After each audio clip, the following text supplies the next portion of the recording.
Hello, welcome back to Wolf and Friends Gaming. Today we'll present a very special list of a new game. We're presenting the top 5 bad things in Arkham Knight. This is a list about the things that kind of took the goodness away from the Arkham Knight video game. Warning, massive spoilers ahead, so if you haven't completed the game or started playing, then don't watch this list, because we're going to be giving away a lot of stuff. Number 5. The Joker is back.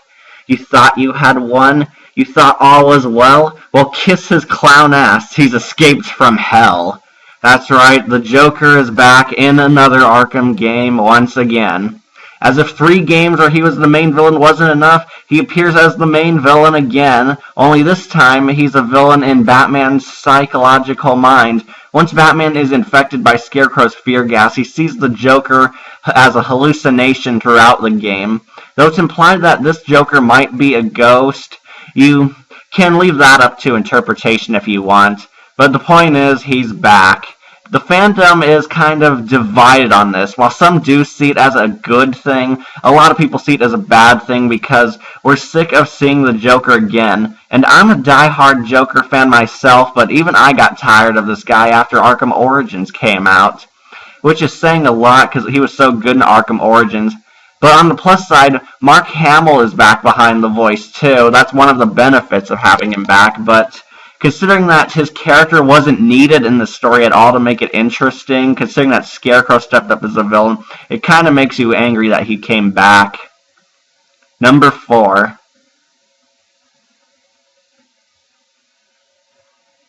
The DLCs, downloadable content, for Batman Arkham Knight. The pre-order gives you story packs of the Red Hood and Harley Quinn. Although it sounds awesome at first, you're going to be in for a big disappointment. The Red Hood story pack is a short 3-mission story where Red Hood fights Black Mask. Also, the Batgirl DLC comes in. Although it provides an actual story, it pretty much is short and has a small bang, considering that it's about Batgirl, but you don't explore the character at all. It's just Batgirl on a mission, no character development whatsoever. The Harley Quinn story pack was a bigger disappointment, considering that you're only on one mission to rescue Poison Ivy, and Nightwing's a boss fight in the game, but that's about it. All you do is one single mission. The Red Hood is just 3 challenge missions, then you kill Black Mask anticlimactically. Number 3. Too much Batmobile.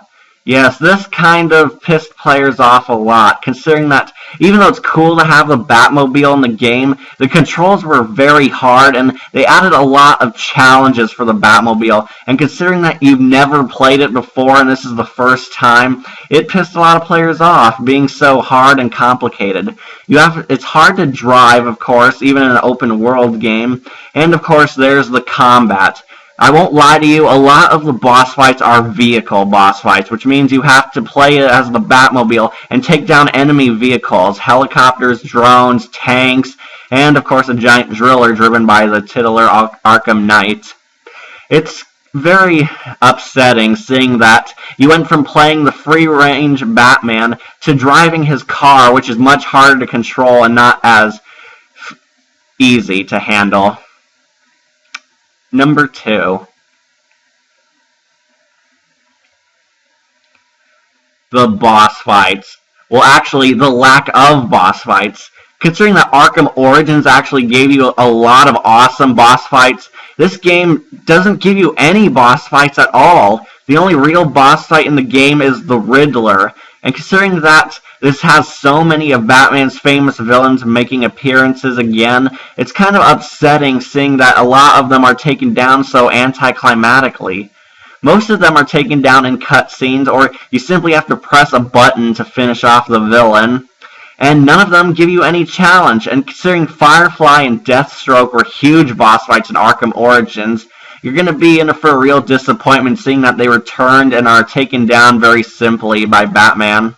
Although it shows that Batman's badass as usual, it's kind of disappointing knowing that the best Batman villains can't even put up a fight at all against him without losing so badly. Even the Arkham Knight and Scarecrow didn't have a boss fight, and that's saying a lot about your main villain. And finally, we reach our number 1. What's the worst thing about Batman Arkham Knight? Jason Todd is the Arkham Knight. Yes, Jason Todd. Everyone who suspected would be the Arkham Knight and even guessed it right. Turns out it was true. Rocksteady tried to mislead us by showing us that he wasn't by giving him his own DLC, but it turns out, yes, Jason is indeed the Arkham Knight. And the worst part is, everybody saw it coming. You don't even have to be a Batman fan to see this coming, because the game actually gives it away by showing you flashbacks of Jason Todd, who coincidentally, like the Arkham Knight, hates Batman for not saving him. The Arkham Knight keeps telling Batman that he failed to save him a long time ago.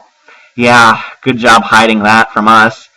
We see how Jason Todd was broken and how much he hates Batman, which explains why the Arkham Knight sounds so broken and keeps talking about how much he hates him. But yeah, this was not the best plot twist at all. Everybody knew Jason Todd was going to be the Arkham Knight, and everybody who didn't know Jason Todd knew that this kid was going to be set up as something big in the story, and it coincidentally turned out to be the Arkham Knight. And they pretty much half-assed his Red Hood origin, too, by giving him his trademark Red Hood near the end of the game. And now for some honorable, or in this case, dishonorable mentions, who didn't quite make the list in the end. The wasted characters. Yes, Nightwing, Hush, and many other characters had the potential of getting their character and stories more fleshed out in this game, but Rocksteady chose not to do it, which is so upsetting considering that a lot of Batman fans love these characters, and they didn't play a part in the story at all. And the Batman and Catwoman ship sinks.